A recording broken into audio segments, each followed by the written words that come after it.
शक्ति कहते हैं, वो एक सांप की तरह 3.5 उंगल का घेरा लगाकर बैठी हुई है हमारे रूट और सैक्रल के बीच में। उस तक उसको जगाना सबसे टफ काम है। होता क्या है, वो हमारी हमारी नैसर्गिक, हमारी नेचुरल एनर्जी है, हमारी खुद की ऊर्जा है। वो हमारी सारी संभावनाओं को खोलने वाला, हमारी सभी संभावनाओं को खोलने वाला एक साधन है। वो एनर्जी, और उसके बारे में इतने भ्रम फैलाए गए हैं, इतने भ्रम फैलाएंगे कि आम आदमी तो उसे एक्टिवेट करने की सोच ही नहीं पाता। आम आदमी तो कुंडलिनी एक्टिवेशन के बारे में इतनी नेगेटिविटी, इवन आप बड़े बड़े लोगों के वीडियोस भी देखो ना, उसमें लिखा होगा कि क्या इतनी खतरनाक होती है कुंडलिनी शक्ति। कुंडलिनी शक्ति जागते ही क्या आपको भूत प्रेत दिखने शुरू हो जाते हैं? कुंडलिनी शक्ति जागते ही क्या आपका अन्य आत्माओं से संपर्क शुरू हो जाता है? ऐसी ऐसी बातें बोली जाएंगी। बंदा सोचे, कहता है यार छोड़ो परे, इतना बड़ा पंगा लेके करना क्या है, क्या हो जाएगा? हमें कौन सा पता है उसके बारे में कि होता क्या है और कैसे जागती है, क्या होता है? छोड़ परे, जिस चीज से पंगा नहीं ले छोड़ दो। और भी तो तरीके हैं ध्यान के। मैं भी अभी तक सच बताएं तो बचपन से अपनी कुंडलिनी की यात्रा नहीं की थी। ये तो यात्रा तो करीब अब 2 साल पहले करी है। अब इसमें दिक्कत क्या है? दिक्कत ये है कि ऊपर के चक्रों में एक्टिवेशन खूब है। आप सभी का जब मैं ऑरा देखता हूँ, एक एक व्यक्ति के ऑरा पे नजर रखता हूँ, ये अपने आप को ना अंधेरे में मत बैठाया करो। अब मुझे नहीं पता ये लोग क्यों ऐसा करते हैं। काला अंधेरा सा दिखता है, इनकी स्क्रीन बिल्कुल ब्लैक पड़ी हुई है। अब बैठे तो कम से कम ऑरा देखना चाहते हैं कि मैं देखूं तो ठीक है, आप थोड़ा लाइट में बैठें ताकि मैं ऑरा देख सकूं। तो नहीं तो फिर आपकी जैसे मर्जी, जैसे आपको बैठना है बैठो। तो इसमें सबसे बड़ी दिक्कत ये है कि अधिकतर लोगों का ऊपर के चक्रों में एक्टिवेशन ठीक ठाक है। देखो, अगर आप हार्ट को बेस मानो ना, हार्ट को बेस माना, 3 ऊपर और 3 चक्र नीचे, इतना ही काम है। सारी समस्या जो जुड़ी हुई है वो हार्ट से नीचे है। ऊपर मामला सबका लगभग ठीक ठाक है। ठीक है, अभी किसी को थोड़ी बहुत गले में इन्फेक्शन हो, कोई छोटा मोटा इशू हो, तो थ्रोट चक्र किसी का डैमेज हो सकता है थोड़ा बहुत, या फिर थर्ड आई पे कुछ छोटी मोटी ब्लॉकिंग हो। वो खोलना कोई मुश्किल काम नहीं है, मैं फिर बता दूं आपको। क्योंकि हम सदा से कहीं ना कहीं, ये ऋषि मुनियों की धरती है। पुण्य कर्म हम लोग चाहते ना चाहते हुए बड़ों का जो रिस्पेक्ट भी कर देते हैं, किसी देवी देवता के आगे नमस्कार भी कर देते हैं, उनके आशीर्वाद से ऊपर के 3 चक्र ठीक हो जाते हैं। ये आपको बता दूं अच्छे से। इसलिए आशीर्वाद लेने में कंजूसी मत करना। और और जब आपके हाथों में पावर हो तो देने में भी कंजूसी मत करना। इसीलिए रेकी ऊर्जा पर काम किया जाता है। रेकी का मतलब है कि आपके हाथों में पावर आ चुकी है। अब सच में अगर आप किसी व्यक्ति के सर पे हाथ रख दो तो डेफिनेटली उस बंदे का जो है ना, वो उसका कल्याण हो जाएगा। उसके अंदर वो पावर जो है वो एक्टिवेट, अगर पूरी ना भी हो तो भी उसके बहुत सारे कर्म कट जाएंगे, उसके क्राउन पर पावर मिलेगी अगर आपके पास पावर है तो। और जिस इंटेंशन से आप देते हो वो इंटेंशन बहुत काम करती है। तो जरा इंटेंशन ध्यान से डालना। वो पुराना आशीर्वाद, दूधो नाओ पूतो फलो आजकल नहीं चलता होता। आजकल आशीर्वाद देना है तो ये दो, जीवन लक्ष्य तुम्हारा पूरा हो। ये आशीर्वाद देने लायक है। ठीक है, मेरी बात समझ में आ रही है? आपका जीवन लक्ष्य पूरा हो, जिस काम के लिए आए हो वो काम पूरा हो। ये आशीर्वाद है जो सच में देने लायक है। आपको आत्मज्ञान प्राप्त हो जाए, इससे बड़ी क्या बात हो सकती है? इससे बड़ी क्या बात हो सके? रिश्ते नाते बहुत मिले 184 माही, सहजो सतगुरु ना मिले जो पकड़ने का से वाही। डुबोने वाले तो दुनिया मिली। दुनिया ने कहा लख वो पोते हो पड़ पोते हो। क्यों भाई? क्यों भाई? मैं मना नहीं कर रहा हूं, लेकिन सब हैं तो बंधन ही ना। हैं तो बंधन ही ना, कोई मुक्त कराने वाला तो नहीं आया। किसी ने ये तो नहीं कहा कि आपकी आत्मा का कल्याण हो। काश कोई कह देता, काश कोई कह देता। तो यही मांगना। अगर कोई सच में देने लगे ना, किसी बड़े के आगे झुकना, आशीर्वाद देने ही लगे तो कह देना, कम से कम इतना आशीर्वाद दे दो कि मेरी आत्मा का कल्याण हो जाए। इतना ही कह दो, बड़ी बात है। चमत्कार हो जाएगा अगर किसी ने सचमुच दिल से दे दिया तो। और माँ ने दे दिया, अपनी ही माँ ने दे दिया। यकीन मानिए, माँ का आशीर्वाद बड़ा गहरा लगता है, बड़ा गहरा लगता है। तो सच में आशीर्वाद की कीमत है, और वो क्राउन पर दिया जाता है। उस क्राउन के कारण इसी के ठीक नीचे थर्ड आई भी ठीक ठाक हो जाता है। थ्रोट चक्र हम सबका लगभग ठीक है। कहीं ना कहीं बचपन से माँ सरस्वती के आगे सर झुकाते आए हैं, कुछ छोटे मोटी एक्सरसाइज भी करते आए हैं, भ्रामरी प्राणायाम भी कर लेते हैं। जीवन में जहां तक हो सके झूठ नहीं बोलते, जहां तक हो सके, जहां तक हो सके। मैं नहीं कह रहा हूं कि हम सारे सत्यवादी हैं, लेकिन जहां तक हो सके झूठ की जरूरत ना पड़े तो ना ही बोले। तो ये थ्रोट चक्कर खराब नहीं होगा। ये खराब कब होता है? जब आप गड़बड़ करते हैं कुछ। ठीक है, ये तीन ठीक हो गया, ऊपर का मामला ठीक। हार्ट में क्या है?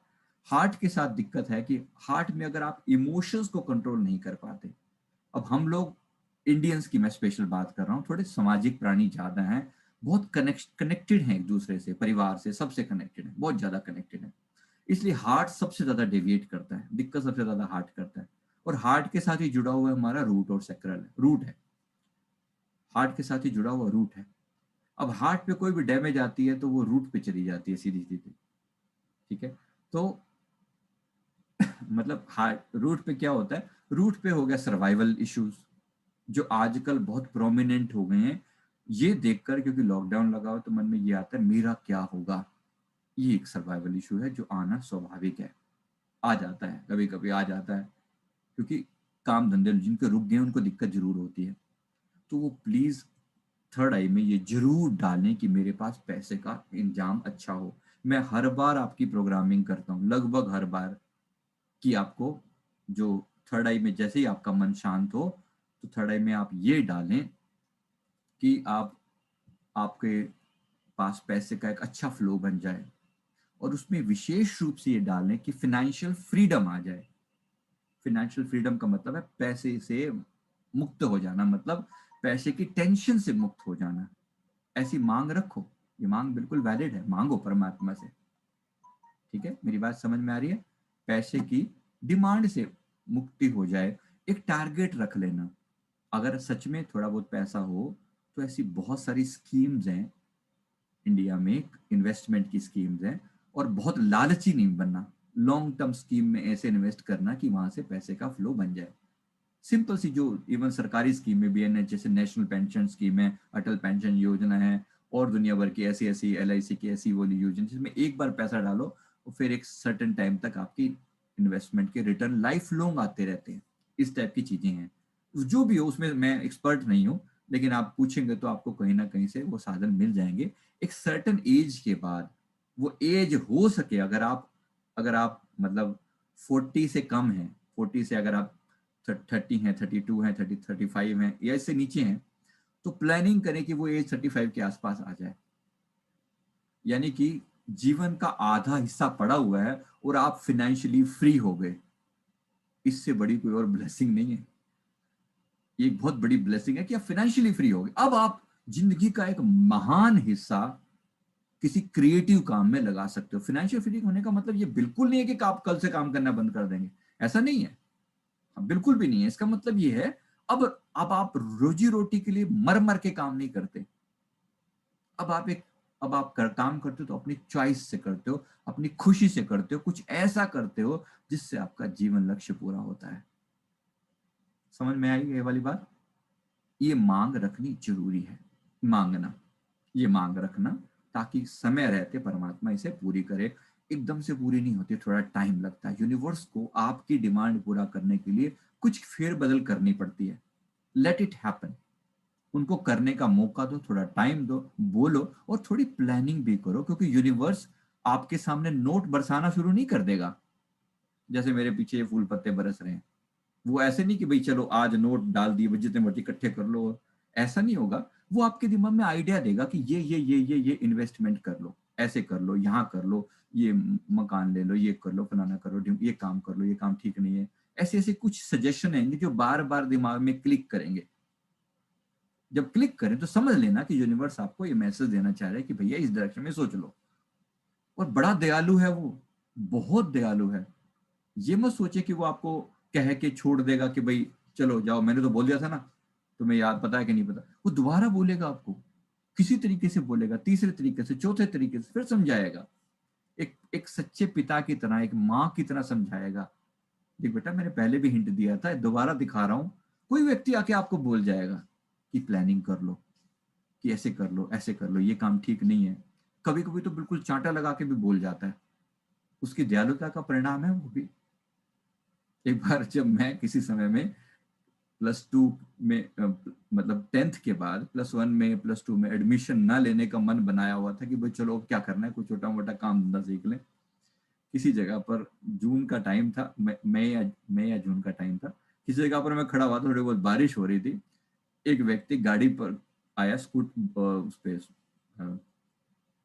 पे बाइक पर, और इतना शानदार कपड़े वपड़े, ऐसे व्हाइट कलर कपड़े पहने हुए हम, मैं भीगा हुआ था बारिश में, किसी नीचे खड़ा हुआ था। आगे बोलता है, एडमिशन नहीं लिया?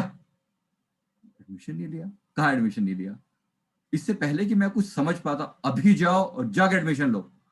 मुझे ये समझ में नहीं आया ये किसको मैंने कहा, मुझे मुझे समझ में नहीं आया कि मुझे बोला जा रहा है। इतनी कड़क आवाज थी कि बस मुझे ये नहीं पता लगा कि भी कहाँ कर, सिंपली जाकर डॉक्यूमेंट उठाए और कॉलेज पहुंच गया, जहाँ पे भी इशारा किया था, जाओ फटाफट एडमिशन लो। मन में छोटा मोटा आया था, उससे पहले विचार था कि भाई ले लिया जाए, भाई टाइम आया, कुछ आगे पढ़ लिया जाए, +1 2 कर लीजिए, फिर आगे देखेंगे जो होगा। छोटी सी जगह थी, गाइडेंस नहीं थी, तो ऐसे जबरदस्ती भी ठोक पीट के एडमिशन करवाया गया।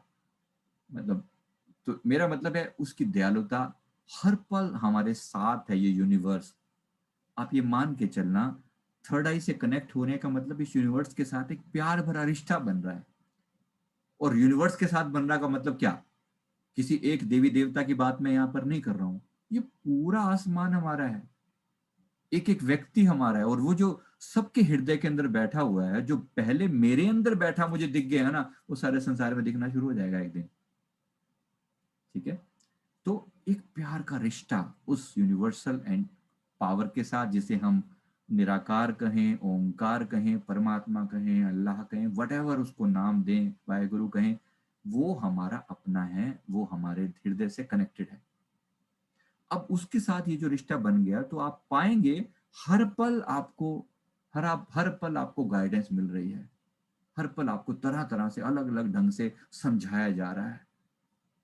ठीक है? तो जैसे एक प्यारा पिता अपने बच्चे को कितने ढंग से समझाता है, कर कितनी बार बच्चा गलतियां भी करता है, कभी डांटता भी है, कभी प्यार भी करता है, कभी कंधे पर बिठाकर उसे खुदाता भी है, नचाता भी है, लेकिन अपना हाथ नहीं छोड़ता। वो कभी हमारा हाथ नहीं छोड़ता। ये भरोसा कायम होता जाए, ये मार्ग भक्ति का मार्ग भी है। एक तरफ मैं आपको ध्यान की यात्रा हम कर रहे हैं, इसके साथ साथ थोड़ा समर्पण पे भी उतरे कि ये जो यूनिवर्स है, ये चारों तरफ से हमें सराउंड किए हुए है, और ये अति प्यारा है, ये अति प्यारा है। मैंने उस दिन कोविड पेशेंट के लिए विनती कर रहा था, मैं छोटी सी बात कहने का दिल मन में है, क्योंकि कुछ लोगों के मन में ये बात चल रही है कि परमात्मा अगर इतना ही दयालु है तो इतने सारे लोग क्यों मर रहे हैं। बहुत सारे लोगों के मन में बात आ रही है, इसलिए बता दूं एक बार।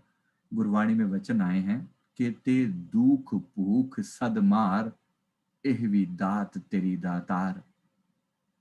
कितने लोग ऐसे हैं जो दुखों से, भूख से तड़प रहे हैं, दुखों से मर रहे हैं। कहते, हे प्रभु, ये भी तेरी रहमत है।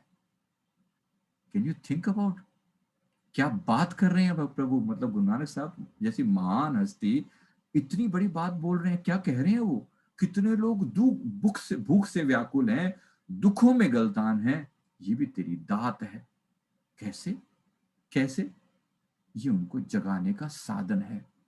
जब इंसान सीधे सीधे प्यार से नहीं मानता ना, तो उसे तेज थप्पड़ लगाने पड़ते हैं, जैसे मैंने अपना उदाहरण दिया।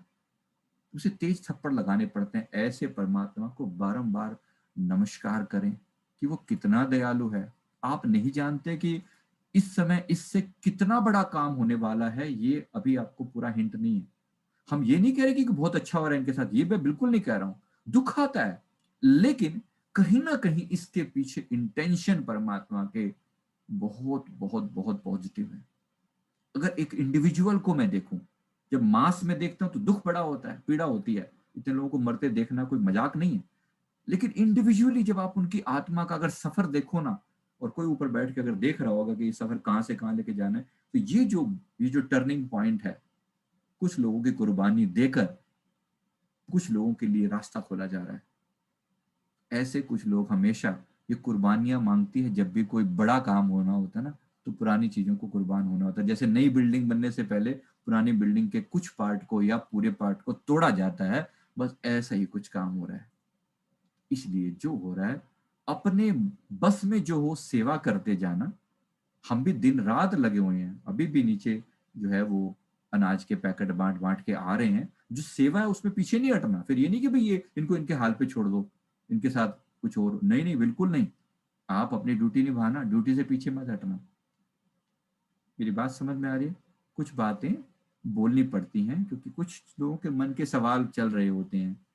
इसलिए अ, बस इतनी सी बात समझ लें।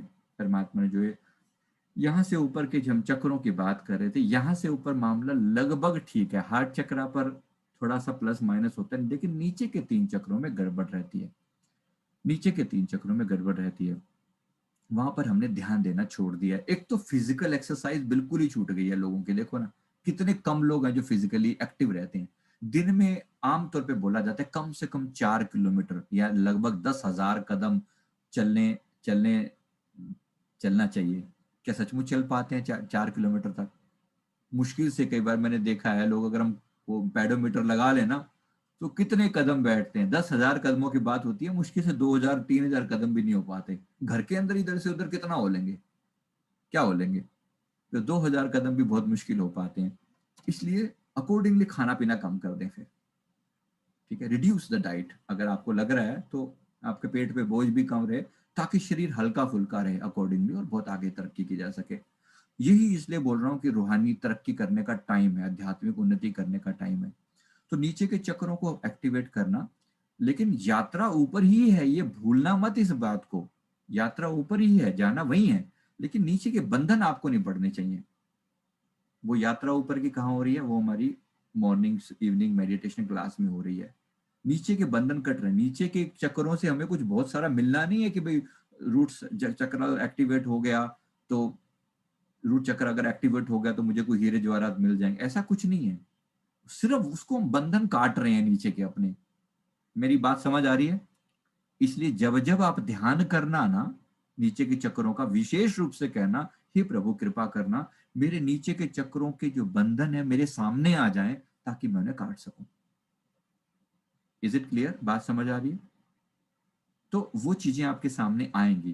किसी को धमकी दी, किसी को कुछ कहा, किसी को पैसे छीने, वो सब आपके सामने आएगा नीचे के 3 4 चक्रों में। और इन दिनों में सबसे ज्यादा आएगा जब ग्लोबल संकट हमारे ऊपर होता है। तो एक्सेप्ट करना। मुझे पता है बहुत सारे लोगों के ऊपर, हम सब में से भी कुछ लोगों के ऊपर बहुत सारा टफ टाइम चल रहा है। बहुत सारा टफ टाइम चल रहा है। एक्सेप्ट करना कि वो इसी चेंज का हिस्सा है। लेकिन फिर भी इस बात पर शुक्र मनाना, कम से कम हम किसी हॉस्पिटल में नहीं पड़े हुए।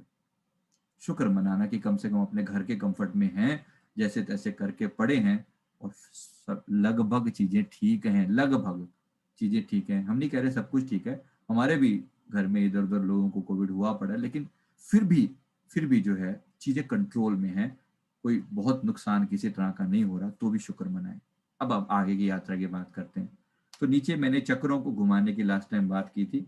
चक्रों को क्लॉकवाइज या एंटी क्लॉकवाइज घुमाने का प्रयास करें।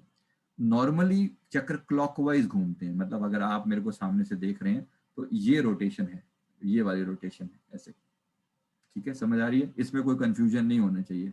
तो this is the clockwise rotation, ऐसे। मैं एक घड़ी पकड़ के खड़ा हूँ, यहाँ पर एक घड़ी मैंने रखी हुई है जो आपकी तरफ फेस कर रही है। तो घड़ी की सुइयां जैसे मूव करेंगी, बस वैसे ही मूवमेंट है चक्रों की। Is that clear without any confusion? तो ये क्लॉकवाइज रोटेशन होती है। अब इसमें आप कोशिश करें कि चक्रों को आप क्लॉक, अब अंदर से आप देखेंगे तो ऐसे दिखेगा। तो आप कोशिश करें कि चक्रों को क्लॉकवाइज आप घुमा सके अपनी मर्जी से। ये बहुत अच्छी एक्सरसाइज है। ये कर लिया आपने तो इन चक्रों से छूटना आसान हो जाएगा। मैं फिर बता दूं, नीचे के 4 चक्रों से सिर्फ हम छूटने का प्रयास कर रहे हैं। वहां कोई हीरे मोती नहीं ढूंढ रहे हैं। हीरे मोती यहाँ है, जो ढूंढ रहे हैं वो यहाँ है।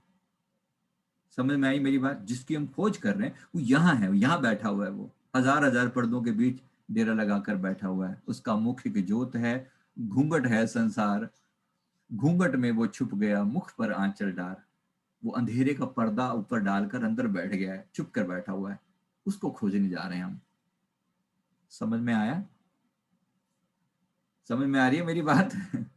पता नहीं कितनी पल्ले पड़ रही है कितनी नहीं पड़ती, लेकिन जो भी हो मेरे भाव समझना, कल्याणकारी भाव हैं, अंततः चाहत है कि सब उस लेवल पर पहुंच पाए। यहाँ की यात्रा में जो उल्टा कुआं में बार बार बोल रहा हूँ, लोगों को दिखाने की कोशिश कर रहा हूँ, जरा उस यात्रा पर आगे निकलना। कितने लोग उल्टे कुएं को फील कर पाए हैं, देख पाए हैं? हो गया है यात्रा। जिन्होंने यात्रा ही नहीं करी मैं उनको क्या बोलूं, मैं उनको तो मैं कुछ बोलूं ही नहीं, जिन्होंने पता ही नहीं है। मैं कई बार रिक्वेस्ट कर चुका हूं, नहीं हुआ तो फिर ट्रेवल कर लो, साथ साथ करवा रहा हूं मैं। ये मत सोचना आपकी क्लास ये खत्म हो गई, बस मैं एक वेडनेसडे इवनिंग क्लास लेता हूँ और बाकी दिनों में मजे करता हूँ। नहीं, ऐसा नहीं है। आपकी क्लास हर रोज सुबह 4:30 बजे, तो कम से कम एक क्लास पकड़ लें। कोई एक क्लास भी पकड़ ले, मैं उसमें रिपीट करवा देता हूँ, सुबह वाली रिकॉर्डिंग शाम को डाल देता हूँ, ताकि आप अपने कंफर्ट से कोई एक आवर चूज कर लें। 3 चॉइसेस हैं, 3:30 बजे, 4:30 बजे और शाम के 5 बजे। जो चॉइस आपको मीट होती हो, मैच करती हो, वो कर लो। Is that clear? अभी बात समझ में आ रही है? वो यात्रा करनी है। उस पर्दा ए शाह के जरा पार देखना, वो जो श्याम सुंदर है, वो जो अंधकार का पर्दा है, उसके पार देखने की कोशिश करनी है। अभी सारे नजारे वहां पर है, वहीं बैठा हुआ है वो सृष्टि का नायक, जिसने सारा खेल किया हुआ है, उस काले पर्दे के पीछे बैठा हुआ है। तो वहां धीरे धीरे पहुंचने का प्रयास करना है।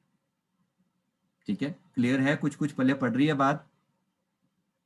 मैं बार बार पूछता हूँ, परेशान मत हुआ करो। पूछने का मतलब यही होता है एज ए टीचर, ताकि किसी तरीके से कोई रह ना जाए। मैं सबके चेहरे देखता रहता हूँ, हर बार पेज पलट पलट के देखता हूँ। एक पेज पे 49 मेंबर्स आते हैं, तो 3 पेजेस में लोग डिस्ट्रीब्यूटेड हैं, तो मैं बार बार चेंज करके देखना पड़ता है। मैं कोई सवाल करता हूँ तो कितने लोग वहां पर बैठे और हाँ कर रहे हैं, नहीं कर रहे, क्या सहमति दे रहे हैं, नहीं दे रहे, वट। तो नीचे के चक्रों को बस इतना ही कि वो हम उनको घुमा पाए और ऊपर की यात्रा आगे करते हुए चलते जाएंगे। आज हम ऊपर की यात्रा को थोड़ा और खूबसूरत तरीके से करते हैं, थोड़ा और ब्यूटीफुल ढंग से करते हैं। मैंने पहले भी आपको 3 लोटस की यात्रा करवाई है, गोल्डन लोटस वाली यात्रा कराई है।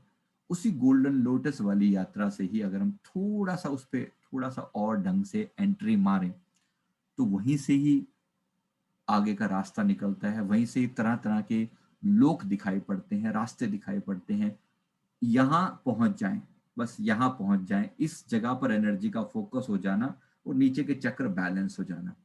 ये यात्रा हम हमेशा करते रहेंगे। यही हमारा मोटिव है कि ऊपर की यात्रा करें, नीचे को बैलेंस करते जाएं, बस। ठीक है, चलिए अब अपनी यात्रा की शुरुआत करते हैं। तो बार बार मूल बंद लगाएंगे। अगर आपको, जो लोग कुंडलिनी पर सीरियसली काम करना चाह रहे हैं, मैं फिर बोल रहा हूँ, कर लेना मेरे होते हुए। जब मैं कह रहा हूँ तो आप कर लेना, पीछे मत हटना। कुंडलिनी अगर जागृत हो गई, मैं बीच में एक और प्रयास भी करूंगा। एक बार कुछ शक्ति मैं मांग रहा हूँ वहां से कि उसकी कुछ और पावर दे दी जाए कि कुंडलिनी को जगाया जा सके, मतलब पावर से जगाया जा सके। अभी मैंने कई ट्रायल किए हैं, लेकिन कुछ लोगों के अंदर इतनी सीरियस वाली वो डाउन है, वो कुंडलिनी शक्ति जो है ना, एक्चुअली वो लोग पता नहीं क्यों माफिया क्यों नहीं मांगते। मैं आपको फिर कह रहा हूँ, परमात्मा के आगे ना सिर झुका झुका कर माफी मांगा करो। हे प्रभु, पिछले जन्मों में जो मैंने गलतियां की हुई हैं, उनके लिए विशेष रूप से मुझे माफ करो, मुझे रास्ता दिखाओ। सैक्रल चक्रा पे बहुत लोगों की कुंडलिनी अटकी हुई है। वो इसलिए अटकी होती है, सैक्रल चक्रा पे हमारे गुनाह बहुत हैं। मुझे माफ करना, ये बात बोलते हुए कहना पड़ रहा है। और लोगों के बारे में क्रिएट किए हुए इवन सेक्सुअल थॉट्स ने रोका हुआ मामला। कभी कभी कड़वी बात बोलनी पड़ती है, इसके लिए माफी मांगना। हे प्रभु, मैंने गलती से किसी के बारे में, इवन मन से भी, हम बोलते हैं ना, मन वचन या कर्म से किसके प्रति बुरा सोचा हो, उसके लिए मुझे माफ करो और प्लीज मेरा रास्ता खोलो। ये माफी हम किससे मांग रहे हैं? माफी सुप्रीम पावर से मांग रहे हैं, जिसने हमारे सैक्रल चक्र पर ऊर्जा को रोक के रखा हुआ एक सजा के रूप में, कि तुमने किसी के बारे में बुरा क्यों सोचा। Are you getting my point? मेरी बात समझ आ रही है आपको? इस बात के लिए माफी मांगना, आप पाओगे इस माफी को कम से कम 3 हफ्ते कंटिन्यू करना, आप पाओगे कि सैक्रल चक्र पर कुछ खुल जाएगा। अगर आपको सेंसेशन नहीं होती है, उनके लिए विशेष रूप से बता रहा हूं। ठीक है, रूट और सैक्रल पर सेंसेशन होनी चाहिए। फिर रीढ़ की हड्डी में एक बार रूट चक्र पर हुई, फिर रीढ़ की हड्डी से वो रास्ता रास्ता खुलेगा जहां से यात्रा ऊपर होगी। अच्छा, उसके लिए क्या तरीका है? उसके लिए अनुलोम विलोम, जो मैं कह रहा हूँ जरूर किया करें। ईड़ा और पिंगला नाड़ियों के थ्रू उस ऊर्जा को ऊपर चढ़ना है, ठीक है। वो जो दो नाड़ियां हैं नीचे बैठी हुई हैं, रीढ़ की हड्डी के सबसे निचले हिस्से से, वो प्राण ऊर्जा को कैरी करती हैं, नीचे से उठाती हैं और सिर की चोटी तक लेकर जाती हैं। ईड़ा और पिंगला दो नाड़ियां वहां पर बैठी हुई हैं। पिंगला मैस्कुलिन नाड़ी है, ईड़ा जो है वो फेमिनिन नाड़ी है। चंद्र नाड़ी और सूर्य नाड़ी भी इन्हें कहते हैं। ये नाड़ियां ऐसे क्रॉस की हुई हैं, मतलब ऐसे ऐसे क्रॉस हैं, ऐसे इस टाइप से। और फाइनली ये ऊपर जाकर ये दोनों ये यहाँ पर मिलती हैं, सिर के पीछे यहाँ पर। तो अपनी प्राण ऊर्जा को नीचे से उठाकर आधी ऊर्जा मैस्कुलिन नाड़ी में, आधी ऊर्जा फेमिनिन नाड़ी में मिलाकर ऊपर भेजी जाती है, नीचे से ऊपर चढ़ाई जाती है, ठीक है। ताकि ये मिलन इनका यहाँ हो सके। ये मिलती नहीं है, बीच में क्रॉस करती हैं एक दूसरे को, ऐसे ऐसे क्रॉस करती हैं, लेकिन मिलती नहीं है, ऐसे ऐसे ऊपर बढ़ती जाती हैं पीछे से क्रॉस करती हुई। फाइनली इनका मिलन यहाँ होता है, और इस मिलन का नाम ही कुंडलिनी जागरण है। ये हमारे सारे चक्रों को एक्टिवेट कर देती है। फाइनली एक्टिवेट, एक्टिवेट का मतलब है इसके बाद कभी डीएक्टिवेशन नहीं होगा। अगर आप जानबूझकर कोई ऐसी ब्लंडर मिस्टेक करें तो बात अलग है, लेकिन अदरवाइज डीएक्टिवेशन नहीं होता, ठीक है। बात पल्ले पड़ रही है, मैं क्या समझाना चाह रहा हूँ, कहाँ ले जाना चाह रहा हूँ। तो थोड़ा थोड़ा प्रयास इस पर करें। पीछे से क्या करना है, मूल बंद लगाकर बार बार एफर्ट लगाएं कि कुंडलिनी में जागरण आए। साथ साथ माफी मांगते जाएं और कुंडलिनी मंत्र की चैंटिंग करते जाएं। जो चैंटिंग बोले ना वो वाला, उसकी चैंटिंग थोड़ा बढ़ा दें, 1 माला से 3 माला कर दें अगर कर सकते हैं तो, ठीक है। दूसरा कुंडलिनी जागरण का जो मंत्र इसमें आपको सहयोग करेगा वो है ओम नमः शक्ति शिवाय। मैंने क्या बोला? ओम नमः शिवाय हम बोलते हैं ना, ओम नमः शक्ति शिवाय ये बोलना है। ये शक्ति शिवाय मतलब ईड़ा और पिंगला। शक्ति यानी ईड़ा, शिवा यानी पिंगला, मैस्कुलिन नाड़ी। ये दोनों नाड़ियों के नाम पे ही हम नमन कर रहे हैं उन्हें। अगर आप इसी को नोट कर लेना, बाद में पता नहीं मेरी बात कितनी याद रहेगी आपको। ओम नमः शक्ति शिवाय, या फिर अगर आप कहना चाहें तो ओम ईड़ा पिंगलाय नमः, आप ऐसे भी कह सकते हैं। ईड़ाय नमः, पिंगलाय नमः, ये भी कह सकते हैं। ये बात कोई किसी को समझ में आ रही है? कोई एक व्यक्ति या दो लोग प्लीज ग्रुप में लिख देना, क्योंकि कुछ लोग पता नहीं समझ पाएंगे या नहीं समझ पाएंगे। हिंदी में राइट कर देना, तो मैं भी बाद में लिख दूंगा, लेकिन मुझे हो सकता है बहुत सारी चीजें याद में ना रहे। तो ओम ईड़ा पिंगलाय नमः, इस तरीके से हम प्रार्थना करते हैं ताकि वो ईड़ा पिंगला नाड़ियां खुल जाएं और ये ऊर्जा नीचे से ऊपर की गति करना शुरू कर दे। Is that clear? मेरी बात यहाँ तक पल्ले पड़ रही है? तो ये अब हम कोशिश करेंगे। अगर आपने इससे पहले स्पाइनल कोड में सेंसेशन नहीं की तो हम स्पाइनल कोड पर आज काम करेंगे। एक बार पहले नीचे एक्टिवेशन करके फिर स्पाइनल कोड से ऊपर लेके चलते हैं और फिर ऊपर इसको क्राउन से आगे की यात्रा करवाते हैं। तो ये सारे स्टेप्स हम बता दिए। चलिए अब हम यात्रा शुरू करते हैं।